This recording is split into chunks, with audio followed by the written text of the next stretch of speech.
IVM. Why do we vote criminals into power?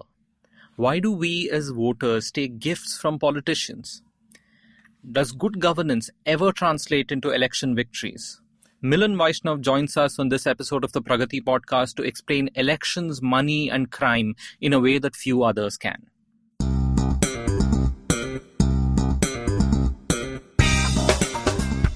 Welcome to the Pragati Podcast, a weekly talk show on public policy, economics, and international relations. We are your hosts, Hamsini Hariharan and Pavan Srinath. Dear listener, do you listen to the Pragati Podcast on iTunes? If so, please leave us a rating and a review. It will mean a lot to us. And do you have questions on past episodes that you would like us to answer? Do write into podcast@thinkpragati.com or just tweet to us at thinkpragati or my handle at ZeusIsDead. That's ZeusIsDead. Milan Vaishnav is Director and Senior Fellow in the South Asia Program at the Carnegie Endowment for International Peace. It's one of the largest think tanks in the world, now with offices in New Delhi as well. Milan is the author of an outstanding book, When Crime Pays, Money and Muscle in Indian Politics. Milan studies Indian politics and the Indian political economy and has published extensively in the form of edited books, book chapters, and journal articles.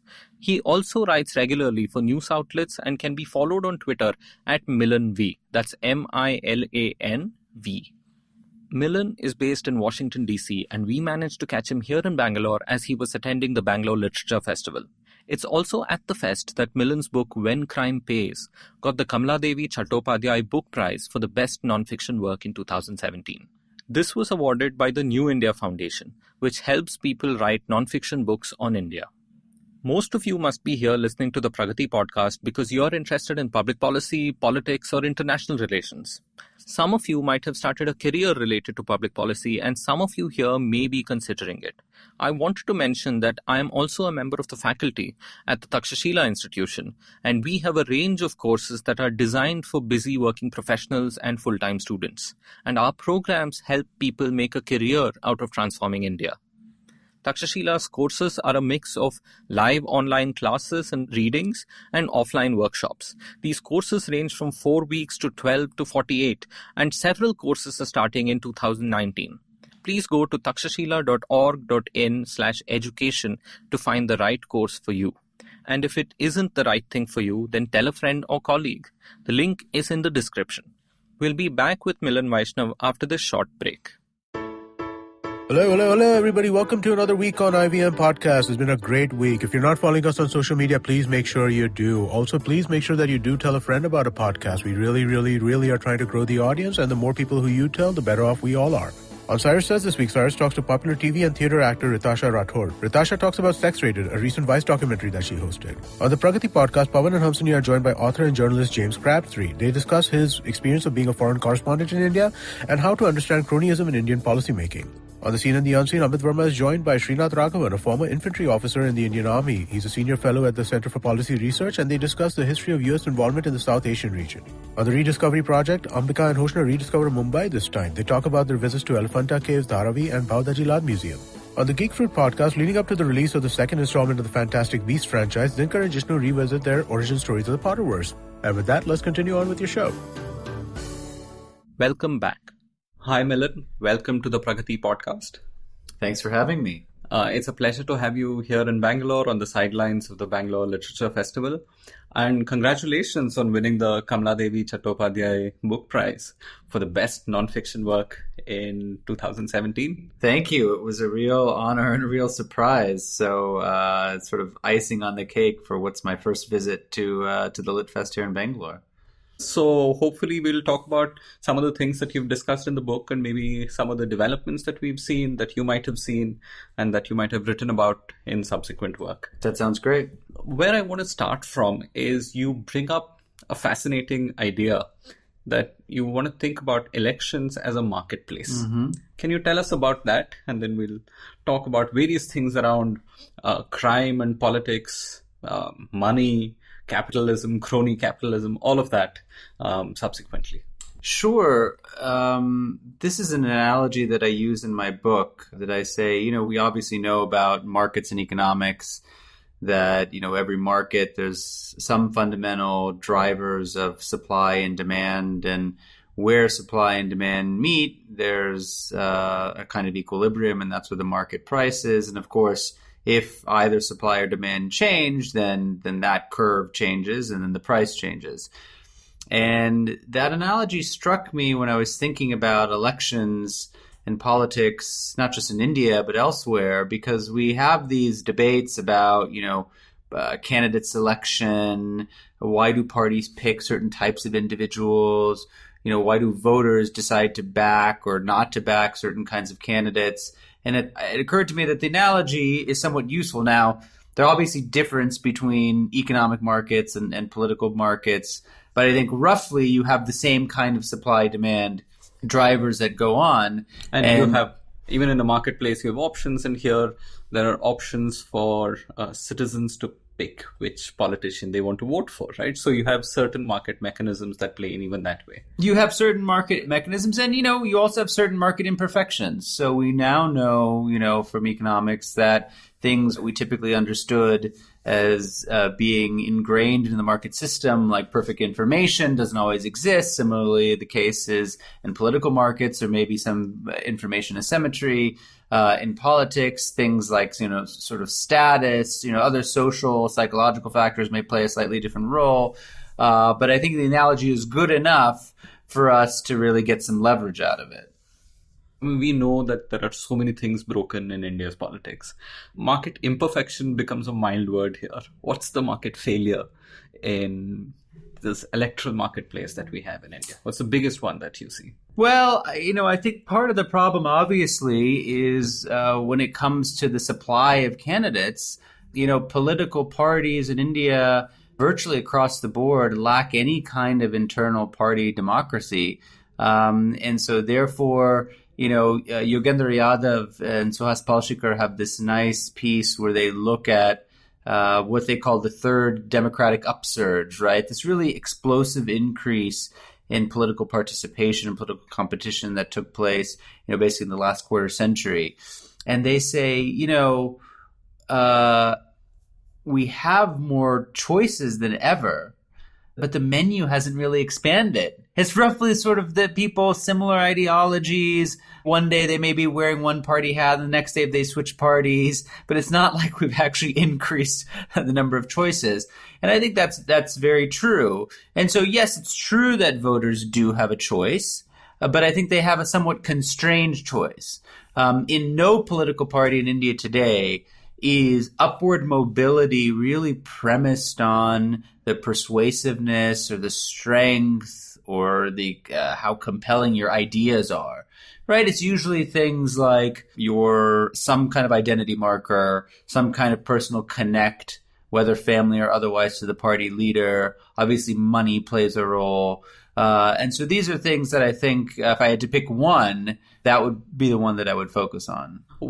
Traditionally, we've railed about dynasty politics, and this is not just about the Nehru-Gandhi family, but about various, even regional leadership and other things being largely controlled by people with family connections. So the son or daughter of a politician is more likely to be a powerful politician than any other. But it's not just that, right? If you can bring money to the table or you can bring muscle to the table, then you can also rise in politics. That's right. Yeah. And even when we think about dynasty, I just think it's very simplistic to reduce the dynastic conversation to the Congress Party. Now, the Congress Party has been the poster child, obviously, but you look at any of our states here in India, whether it's Maharashtra, Bihar, Uttar Pradesh, Karnataka, and you see this dynastic reproduction, even amongst the BJP, which likes to explicitly campaign in 2014 on an anti-dynastic sort of platform.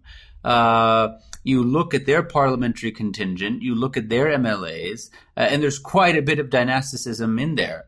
But as you pointed out, it's not just about dynasty, right? It's about various other factors that a small cadre of elites essentially are able to take as inputs and make a unilateral call on who their legislators or their candidates are going to be.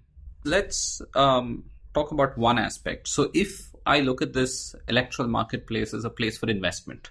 So I, as a political entrepreneur, decide to spend a lot of money in this election, spend a lot of money building my alliance of people, making myself electable.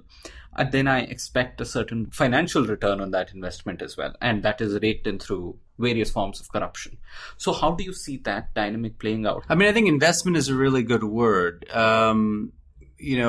I've spent some time thinking about campaign finance in an Indian context. And this is the kind of language that politicians themselves use. Just to give you an anecdote, in 2014, I spent several weeks on the campaign trail with a first-time candidate in Andhra Pradesh who was running for an MLA seat in the Godavari region of the state. And he was spending roughly between 10 and 12 crores on his assembly election. Wow. He was a first-time candidate, so he couldn't really rely on very much from the party. He came from a business background, so he had funds, and of course everybody knew that he had funds, and his family had funds, and so he had a network that he could tap into. And I asked him, and he's a public service-minded individual. He struck me as one, but why are you getting into this? And he said, I want to do good. But the truth is that once I get in, at least initially, I'm going to have to do some bad. And I said, well, what do you mean? And he said, because I'm spending all this money, I'm going to have to make it back, not only to recover my own losses, but to pay people back, perhaps from whom I'm borrowed.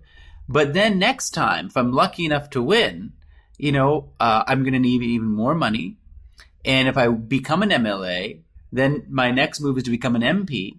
And then my 10 or 12 crores in this particular area, I would need to spend maybe 20 or 30 crores. And so right from the get-go, I think politicians jump on this vicious cycle. And even if they come in with good intentions, public-spirited, public-minded, to make some positive change, it's very, very difficult to get out of this sort of hamster wheel. So before we talk about criminality, let's spend a little more time on this. So if this is the case where at one level we have ridiculous official campaign spending limits. I think it's a few lakhs for, MLA seats. Maybe it's a little more for an MP seat. We have a ridiculously small number. And to me, even if you were to conduct elections honestly without giving money to people, aren't there significant legitimate expenses in just being able to reach out to your entire constituency, talk to them, convince them about your value and what you stand for and what you can, what your manifesto is, what your agenda is, and so on? Isn't there a legitimate amount of money involved? And on top of that, of course, it's not even a secret that all political parties spend money. They woo voters with cash, in-kind gifts and other things. And you also have to sometimes pay off your party workers and cadres, and that can be a salary, that can be more than a salary. I mean, how can we actually reduce the amount of money power in elections if that is the problem? Is that a correct characterization of the problem? Well, I think it's correct in the sense that, one member of parliament told me, if I were to just send a postcard in the mail to every one of my constituents, I would exceed the allowable limit as prescribed by the Election Commission. And what we discovered in some research that a group of us have been doing on political finance is, a lot of the expenditure that politicians account for is frankly pretty mundane things. It's things like constituency outreach, it's rallies, it's processions, it's fuel costs, it's foods, feasts, meals, paying party cadres, as you mentioned, party workers. Now, it's also true that there is a sizable component, which varies incredibly by the constituency, by the state, which is for so-called vote buying. I actually think a more accurate term is gift giving, and we can maybe get into the difference between the two. in my anecdotally, the evidence suggests that anywhere between 25% and 2/3 of a campaign expenditure at a state or national election could be just on this, meaning the last 72 hours of a campaign, you're focused on making these handouts. So the limits, I think, are, even if you leave the handouts aside, are unrealistic, and they should probably be raised.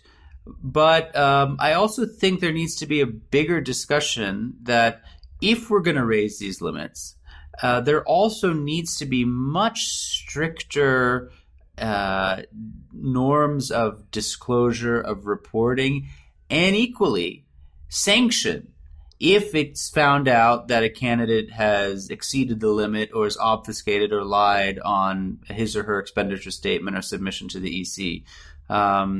So I think all of these things need a relook.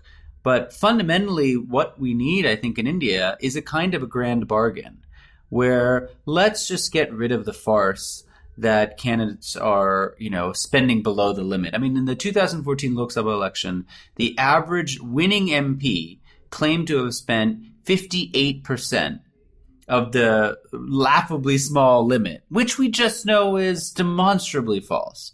So we should do away with that fiction, but at the same time, we shouldn't give it away for nothing, right? We should demand more from the politicians in exchange. If I understand correctly, right now, even if you do want to follow the rules within that limit, you need bills for all kinds of things. I remember someone working on the 2014 elections telling me that if he had to get coconut water for the booth workers in his area, he had to provide a bill for that to the EC because technically that's campaign expenditure. And just the logistical nightmare of that sounds farcical. Yeah. Right? So while I completely agree with you, we need better accountability. One of the challenges I see is that the candidate might be spending money directly, but there might also be other people spending on behalf of the candidate. We see these, thankfully, Bangalore has at least temporarily gotten rid of these flex banners. You often see these hoardings where a local leader who wants to curry favor with the candidate or the sitting MLA will put up this hoarding saying, "We congratulate you on your birthday," or, go win the elections. And then there are all these bobbleheads that are there on the banner. Right? No, and third-party expenditure is a big deal. And I think that's the real loophole because, as we know, there are really no limits either on party expenditure or on third-party expenditure. And one way in which candidates who are worried about scrutiny get around this is to have third parties pay on their behalf. So, for instance, if we go back to my Andhra election example, I was speaking with a candidate who needed to make a media ad buy to place ads in local media and said, this is going to be very difficult for me to do under the limits because buying ads is expensive. So basically, I've worked out with the media company that the true cost is X, but I'm going to pay a fraction of X, and that's what the invoice will be. Okay. And then the delta will be paid for by a builder friend of mine who will directly pay the vendor so that it's not like cash is being handed over to me and then I hand it over. They just handle that separately, and that's a kind of in-kind campaign contribution. So this can be advertising, this can be helicopters, transport, a vehicle at someone's disposal. Printing, right? Paperwork, it could be media, it could be really any kind of quite ordinary campaign expense. And do you think the Election Commission of India, which by and large is lauded as a fantastic body, and we should laud it for a lot of things. We get a lot of parts of our elections right. Do they have the capacity to do this, to track this? It's pretty hard. And what I've seen on the ground oftentimes is they're outmatched. They're also subject to manipulation. Because remember, what is the Election Commission? Well, the Election Commission is an agency that has an office in New Delhi, and they have state-level chief election officers. But the full strength of the EC is not very large. They rely instead on deputizing, right, state and local officials during the time of the election. So the EC's strength could go up to something like 10 million people during the course of a general election. And these are local level bureaucrats, employees, teachers, and so on and so forth, who, as soon as the election is done with, they go back to whatever they were doing before. So I think there are instances of these people either getting kind of captured by the elites. They're embedded in many of these networks anyway. And the other thing is, once the election's over, that's pretty much it. So following up on false or misleading expenditure, or even an expenditure statement which hasn't been submitted, frankly, there's just not a lot of bandwidth for it. And do you think that is important, being able to follow up on expenditure before that precise time limit just before the elections? One part is that. The other is party expenditure. Yeah. If you say vote for Narendra Modi, you're not quite saying vote for this candidate in my area. And if you do that for 6 months before the elections, there are no official limits to that, right? And there's no tracking of that even. That's right. There's no limits. And frankly, we don't even know how much parties spend on this, because one of the other farces is that political parties, while yes, they do have to now submit their audited accounts to the Election Commission, there is absolutely no requirement that these things are independently audited. So it's sort of common knowledge, even amongst Election Commission officials, that these are typically given the kind of good housekeeping seal of approval by a party member who happens to be a chartered accountant. And so no one really takes these quite seriously. So one of the recommendations which has been out there is that, going forward, there needs to be better scrutiny by an independent panel of auditors that either the CNAG puts together or some independent body, so that, party accounts aren't just sort of scraps of paper that people just throw into the dustbin. Right. Any corporate house needs an internal auditor and an external auditor, and then they can still be subject to scrutiny by tax authorities, by a variety of agencies, right? And unfortunately, our political parties escape that scrutiny. That's right. I mean, there was a statement made in the wake of demonetization when it was reported in the media that political parties were essentially depositing large amounts of cash into various party accounts. And the finance minister, Arun Jaitley, made a statement saying, oh, there's nothing wrong with this. I mean, political parties are tax-exempt organizations. They're not subject to the same sort of level of scrutiny. And by the letter of the law, he was correct. But it was also kind of a shocking statement which showed exactly the kind of hypocrisy that at a time when every Indian was being asked to jump through all manner of hoops and to transfer from cash to digital forms of payment, the one entity or group of entities in India that was completely left out of the net were political parties. Right. I mean, even the small nonprofit has to file papers. I mean, because you get that ATG and 12AA exemption, you need to do a lot of paperwork. You need to convince a tax inspector at some level. And that's even if you're running a small NGO which has an annual turnover of 5 lakhs or 10 lakhs. I mean, I can speak from my institution. I work at the Carnegie Endowment, which is a think tank.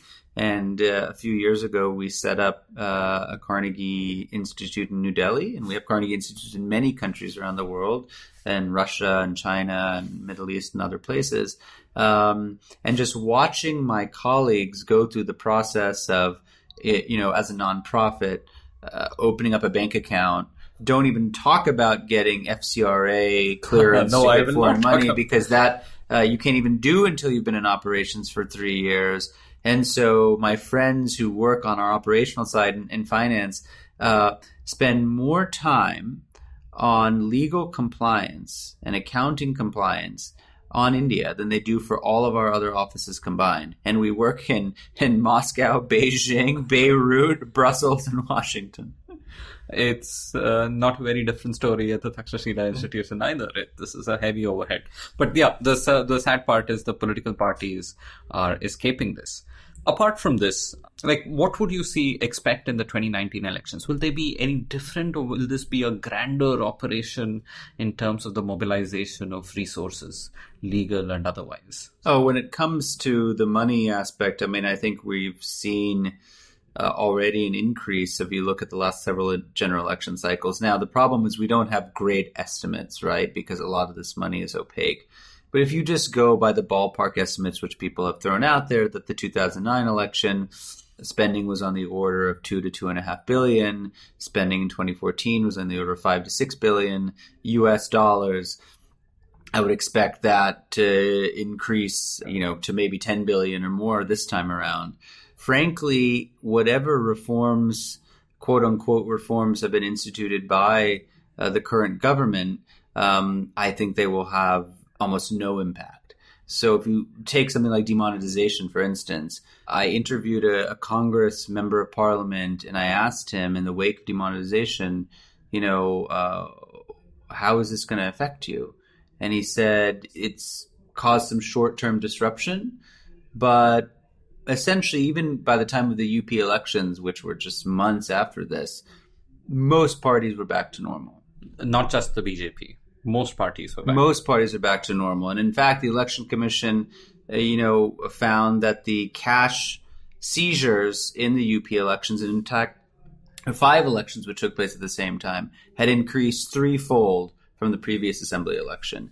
And I don't think that's just because of better enforcement. I think it's because there's plenty of cash roaming around. And frankly, I think there are enough loopholes in the system for parties to continue to operate that way.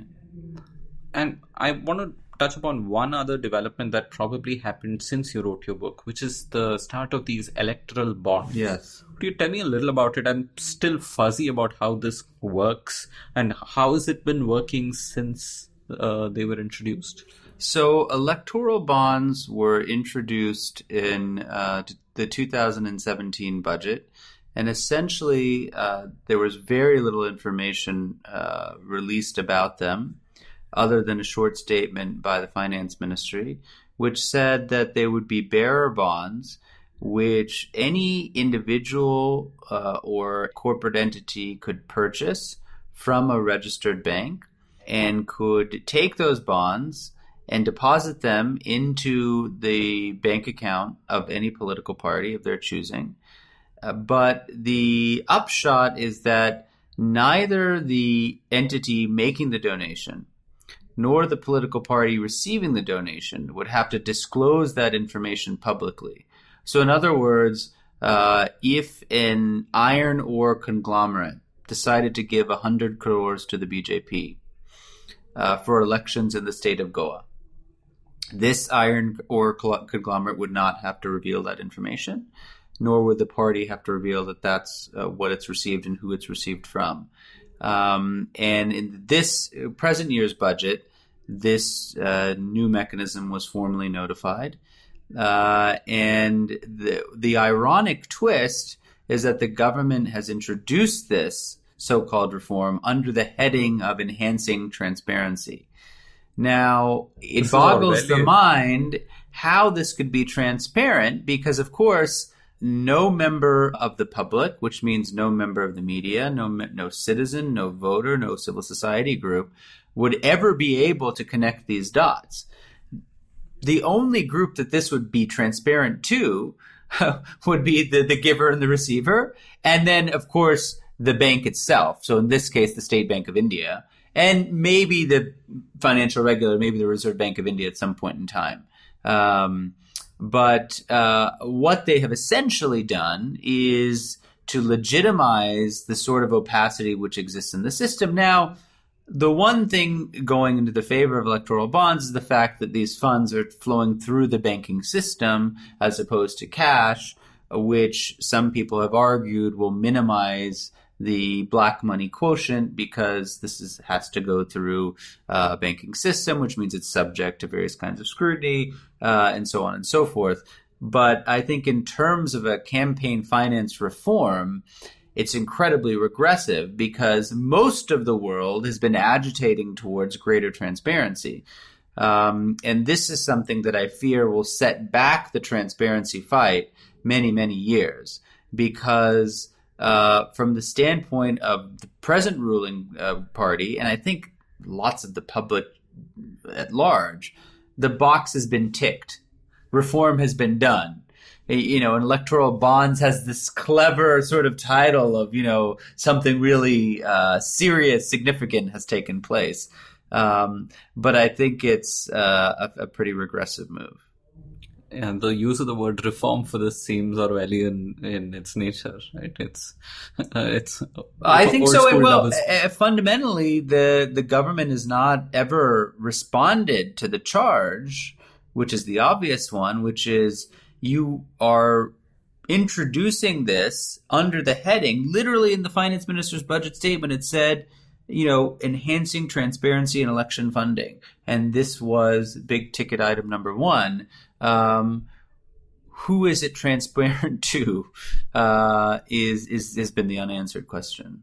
Thanks, Milan. You've been listening to Milan Vaishnav on the Pragati Podcast. We'll be back after this short break. How aware do you think you are of your laws and rights? Do you look up to laws when you are caught up in situations? Do you know what your rights are when you're stuck somewhere bad? Well, here's a show that can help you move an inch closer to being aware of what your rights are. Tune into Know Your Qanoon with me, Amber Rana. This is a podcast meant to answer all your law-related queries. Catch Know Your Qanoon every week on the IVM website or the app or anywhere you get your podcast from.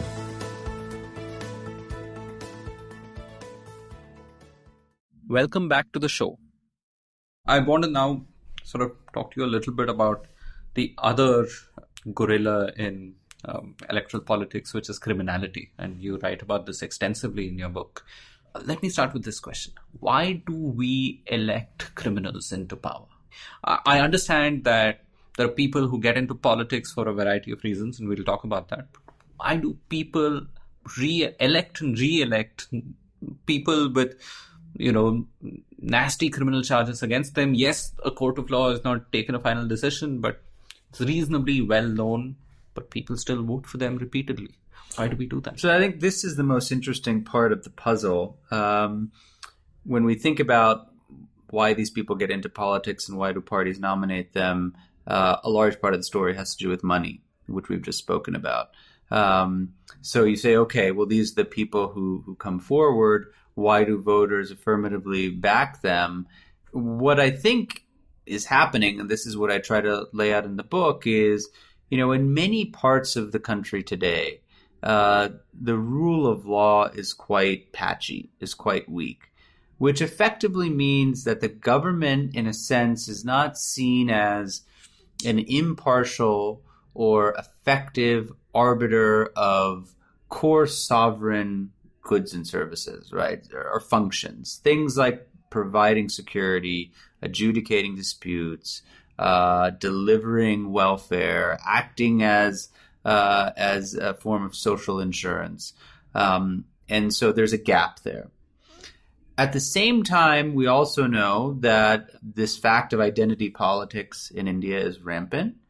Although it's not rampant everywhere equally at the same time, that for a variety of circumstantial reasons, the salience of those social cleavages, the social divisions in society are ramped up or dialed down.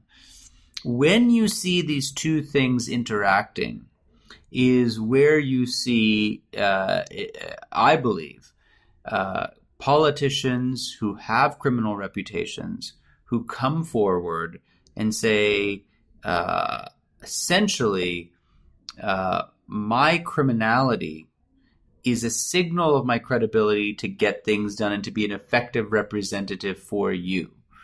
Because I will do whatever it takes, by hook or by crook, to make the state work for you. Now, the identity politics dimension is very important, because they are not interested in delivering these things for the constituency at large. They're interested in slicing and dicing the electorate in such a way that if they're able to cater to their core voter base, and maybe some allied groups, in a first-past-the-post system, that'll be enough to put them over the top. And so this sort of protection is what they're offering. And the protection shouldn't necessarily only be seen in a material sense or even in a sense of physical safety. It's really about protection embedded within a community's status and honor and place in society. Remember, this is happening at a time when there's incredible social churn in India. I mean, we've looked at the changing nature of caste politics, of how some groups which had been previously disenfranchised have risen up, have kind of contested the kind of dominance that a certain number of elite groups or castes have had.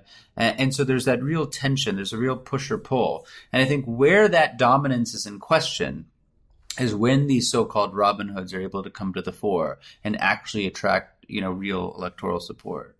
So in a way, this is going back to, if I may, Mancur Olson and the idea of bandits, right? So we talk about how, in nature or early in human civilization, we had roving bandits, and roving bandits became stationary bandits. So the hafta that is collected becomes protection money. And that is still an improvement over the status quo. And because this modern Indian state, the official state, is not able to do this work, not able to have the monopoly over violence and being able to provide all these services and law and order and so on, people are turning to politicians sort of in an extra legal capacity, right?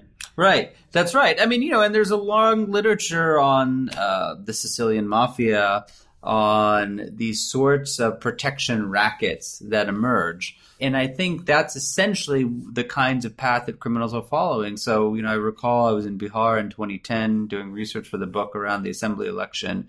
There's one particular criminal politician I talk about in the book named Anand Singh. Anand Singh is a Bhumihar from a constituency east of Patna, and just a well-known don. I mean, calling him a criminal doesn't really do justice. He's a mafia don, and he embraces this image. And there was a story in the newspaper one day, in the Times of India, as a matter of fact, basically going through the various criminal allegations, criminal cases that he had been named in, from murder to extortion to racketeering, even kidnapping. And so I remember talking to a highly educated person who was a constituent of his, saying, this person is allegedly a really bad guy, quite naively sort of asking these questions, why would you want to support him? And he said, you don't understand. You may come from the outside or from the big city and say, look, this guy's a bad guy. Why do you vote for him?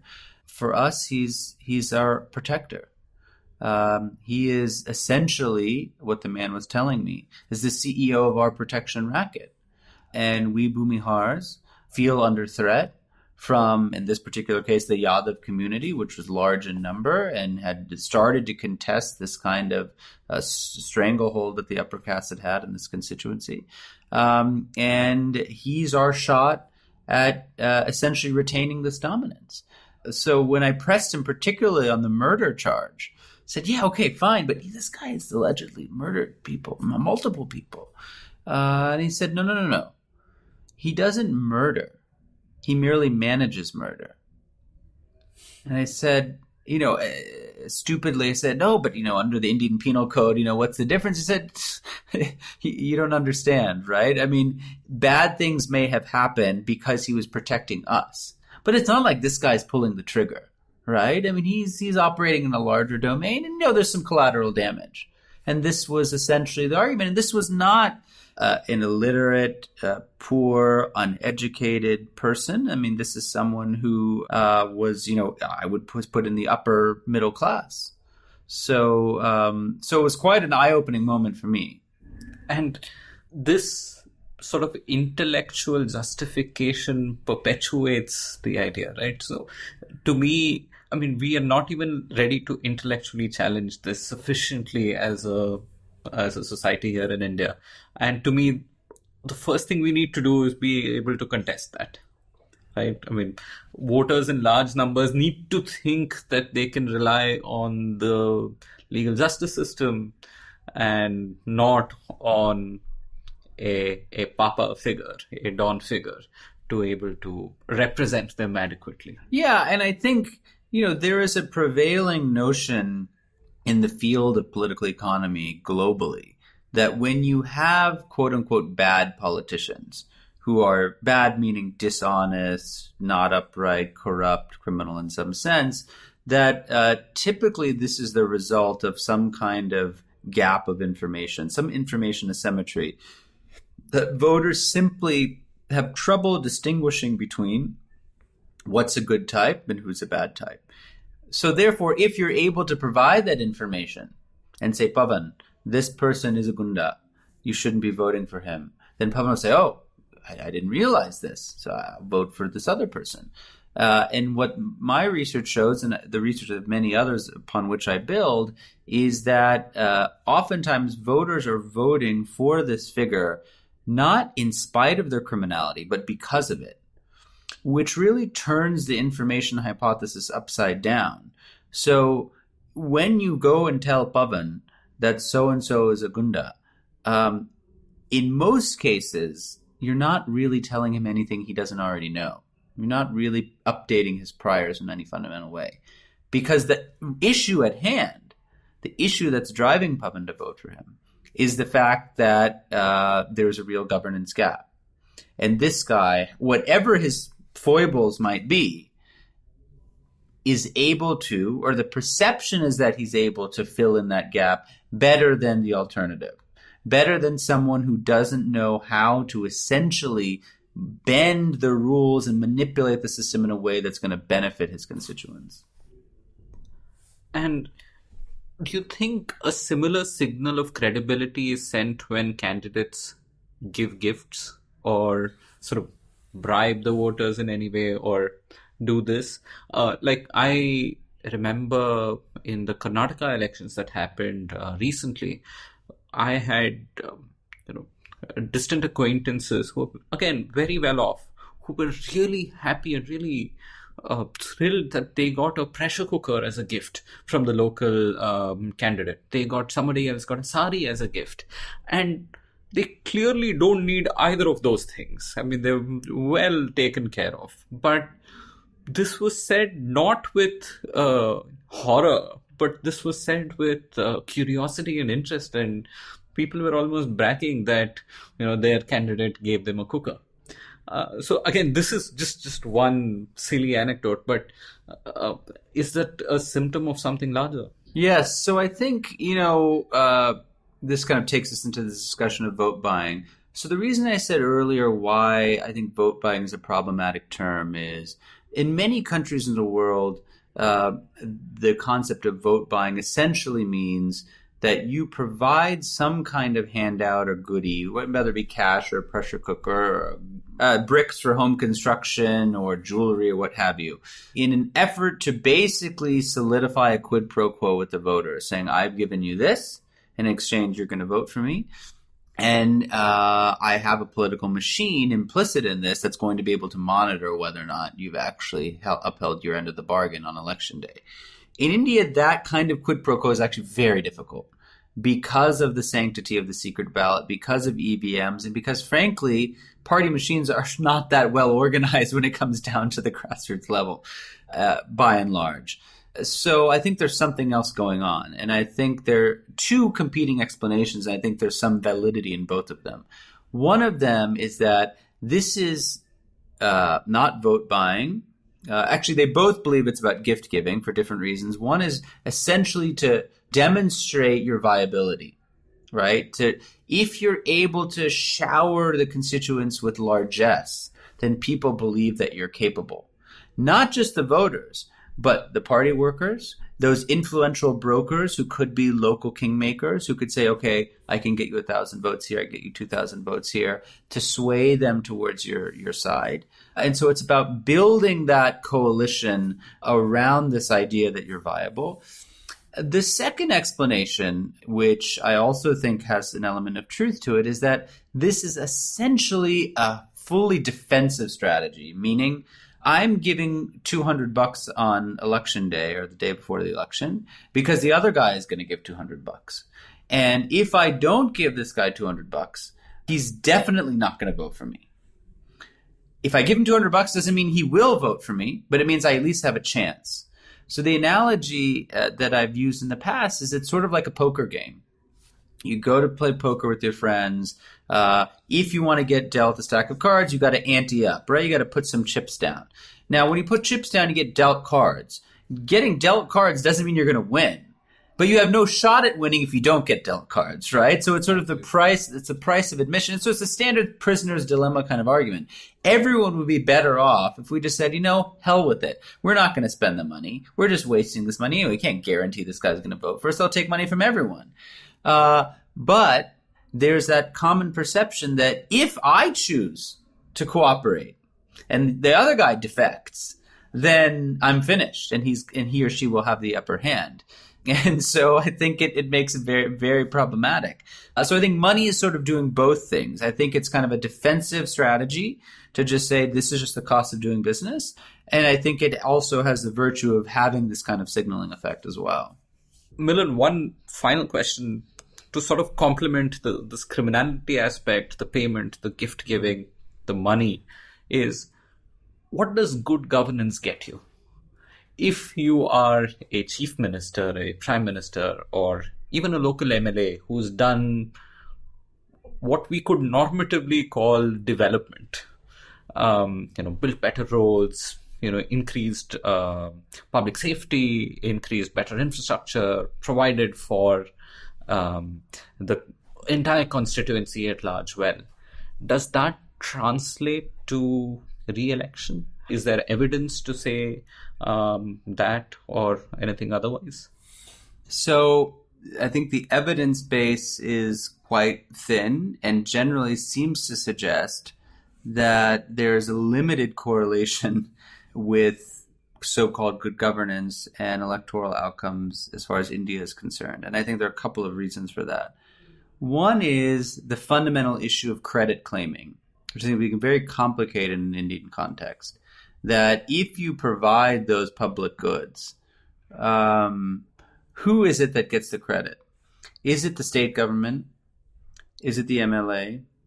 Is it the local panchayat official? Is it the MP? Is it the center? And so this complicated federal system creates problems of credit claiming and credit issuance. And so I think a lot of politicians are very wary about, even if I do this thing, is anyone going to know that it's me?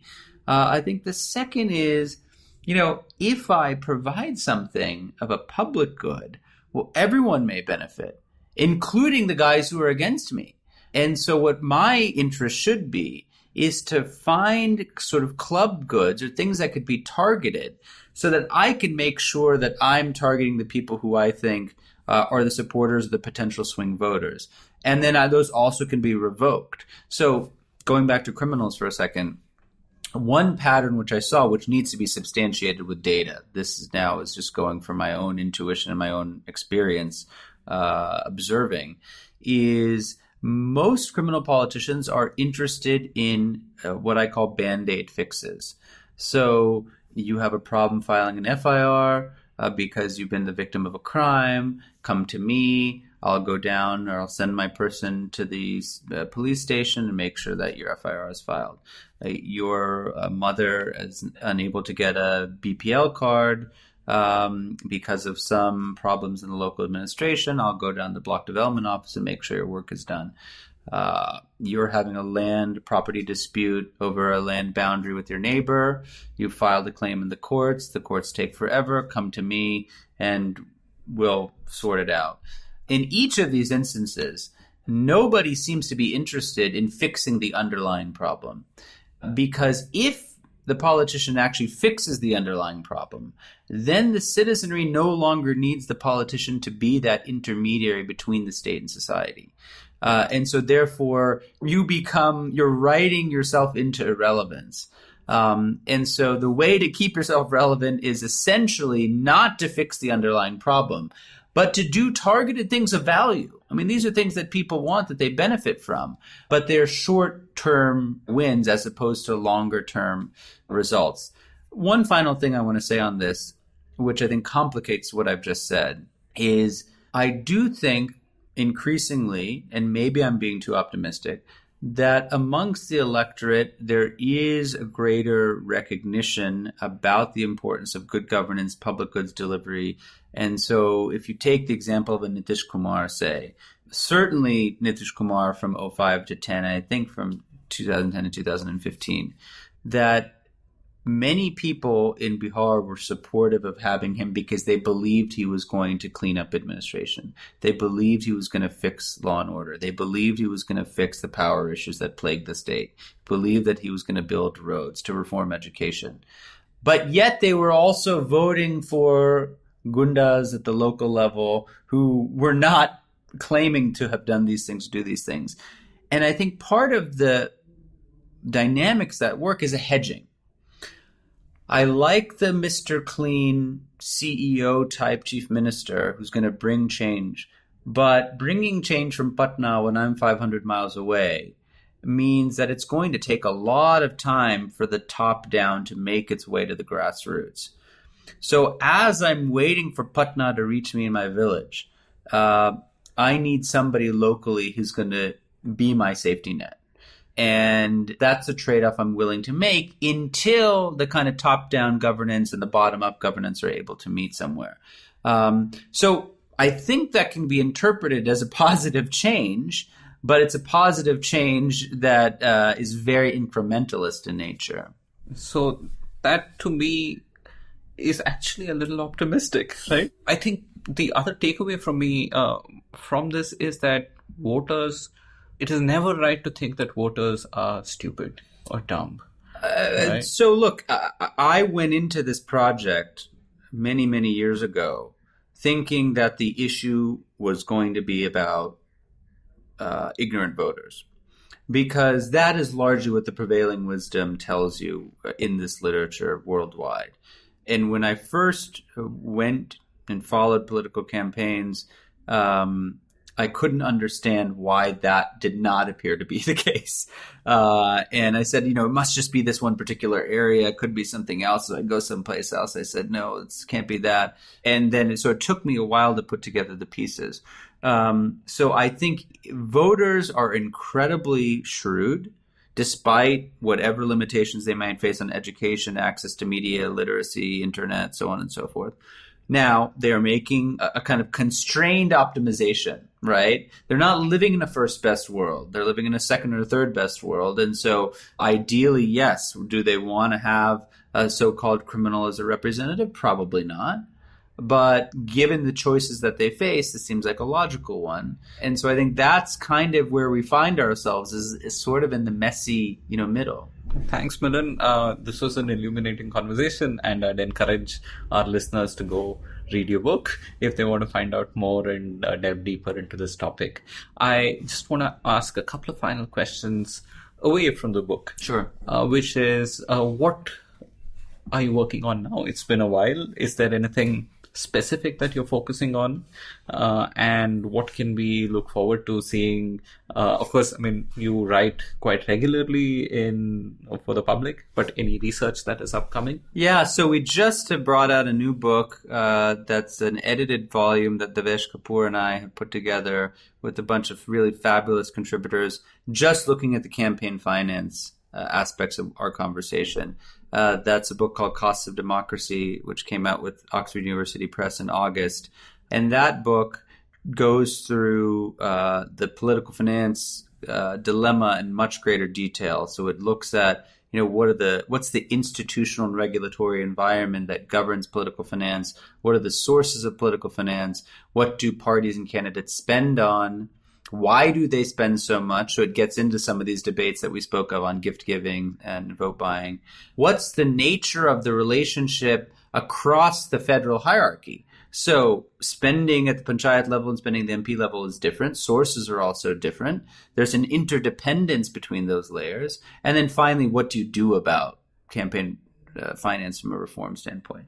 So that's a new thing that we've just closed the books on. The next big new project, which I'm quite excited about, it's in its very early stages, is together with a group of collaborators, we're doing a big project on women, and specifically the issue of women in the workforce, female labor force participation in India.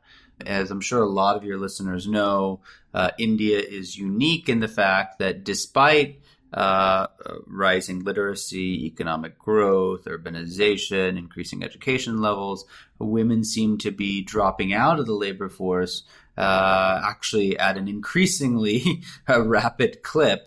And this has been a puzzle for many economists and policymakers.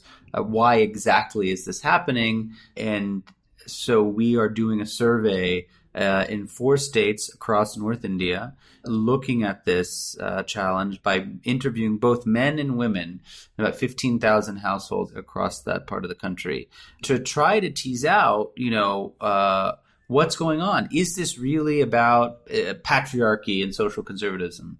Men don't want their women to work.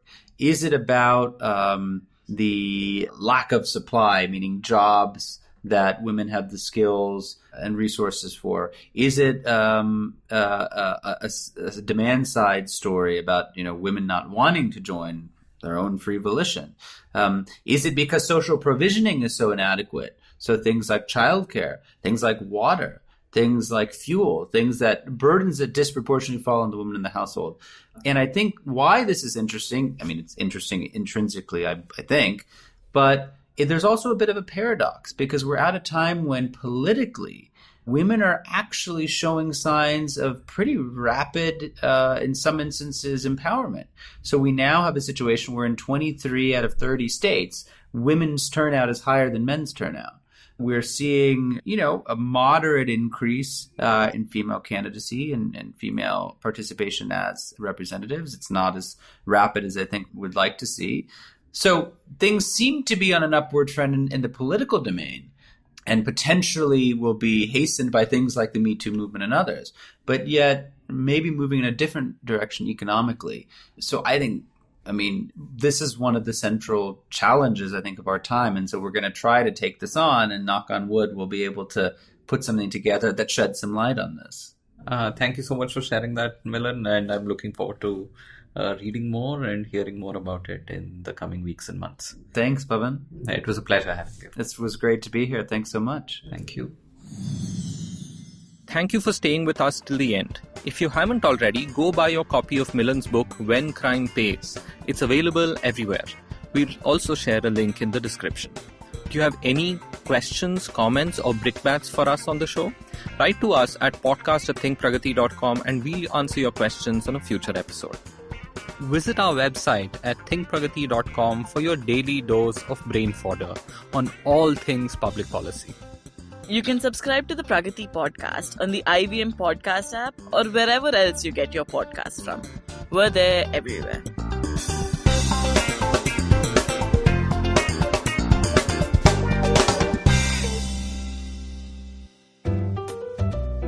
Give me a word. या कोई भी line. कुछ भी हो सकता है यार. क्या कहा आपने? टोपी. Okay. Mohan Joshi hated wearing topis. He felt suffocated in them. टोपी पहनते ही उसे स्कूल की याद आती थी. Where of course he had no choice but to wear a टोपी. वह जिस दिन पास आउट हुआ, उसी दिन उसने अपनी टोपी का bonfire बना दिया. And since then, he'd never worn a cap or a hat.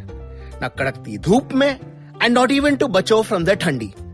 But from Monday 26th February, Mohan Joshi had to wear a topi all the time. Why? Because if he didn't, everyone around him knew exactly what kya soch raha tha. They knew that he was wondering how the girl in the yellow churidar would look bina kapde ke. They knew when he was calling the boss a sadela tomato. They knew everything. पर ये सब हुआ कैसे? अरे भाई, यही तो story है. और ये स्टोरी आप ही ने मुझे दिया by giving me the starting word. यही तो है The Croc's Tales. Words आपके, कहानी आपके लिए.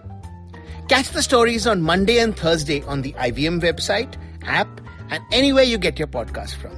See you soon.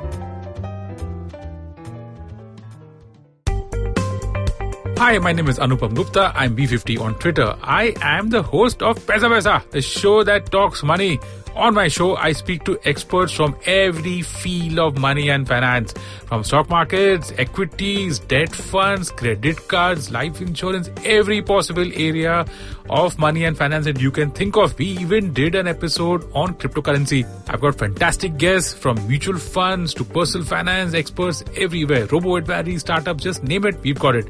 At Paisa, we help you make smart decisions about money. You work hard for money. Now make your money work hard for you. New episodes out every Monday, and you can listen to my show on the IVM Podcast app or any other podcasting app that you have.